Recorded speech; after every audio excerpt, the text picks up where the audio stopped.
C'est l'histoire d'un renard qui voulait voler, sauf qu'on lui avait dit qu'il ne pouvait pas voler. On lui avait dit qu'il était renard alors qu'il était rusé. Donc lui, il se croyait rusé. Mais pourtant, lui, ce qui l'intéressait, c'est de savoir voler. Alors il est allé rencontrer les oiseaux. Et les oiseaux lui ont appris la légèreté. Mais monsieur le renard, lui, voulait voler. Il voulait se déployer. Mais il hésitait à y aller. Parce qu'on lui avait dit « Mais c'est impossible, monsieur renard, tu ne pourras jamais voler ». Alors un jour, il en a eu marre et il s'est transformé en souris. Et depuis, monsieur renard est devenu tout petit. Alors il avait bien peur d'oser sa grandeur, parce qu'il se disait « Mais qu'est-ce que je vais faire si j'ouvre grand mon cœur ?»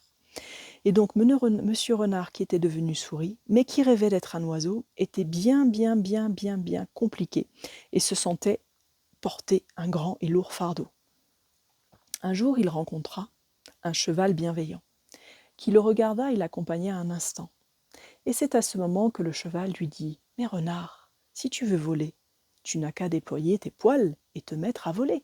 Monte au sommet d'un arbre et apprends à aller de branche en branche, en sautant, en déployant tes potentiels innés. » Le renard regarda le cheval et lui dit « Mais de quoi viens-tu me parler ?» Et le cheval lui dit « Mais tu portes en toi les infinies possibilités. C'est juste la manière de voler qui peut-être sera différente que celle que tu avais imaginée. Mais si tu veux être un renard volant, eh bien sois un renard chatoyant. » Et c'est ainsi que monsieur renard, qui était une souris, redevint un renard prêt à tenter l'aventure de sa vie. Il se mit à monter aux arbres, à apprendre à s'agripper. Il alla parcourir des monts et des déserts de toute la planète éternité. Quand enfin il rencontra le grand puma, qui lui dit « Mais renard, que fais-tu là? Ce n'est pas ton habitat. » Et le renard lui dit « J'ai envie d'apprendre à voler. Comme les oiseaux, je ne peux pas, mais peut-être que toi, tu sauras me montrer. » Et c'est ainsi que le renard s'est allié au puma, un allié qui lui a appris à grimper aux arbres et à sauter de branche en branche.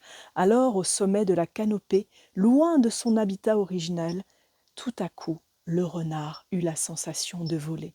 Il se mit à s'émerveiller et son cœur à s'expanser. « Je suis un renard qui vole !» Et le puma se mit à rigoler.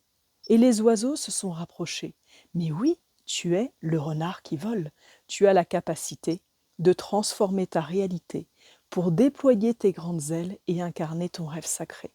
Le comment ne t'appartient pas et le chemin et les alliés te seront montrés. »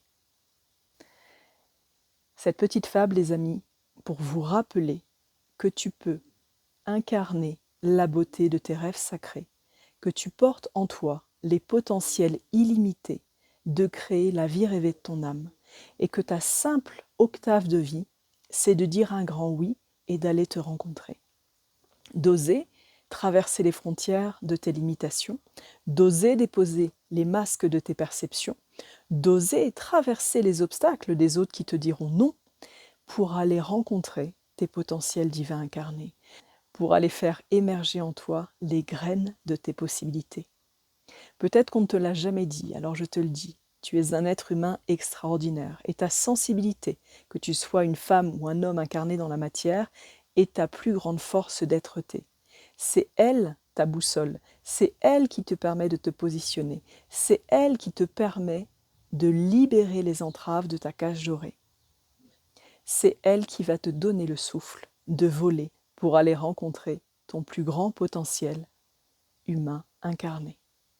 Plein d'amour.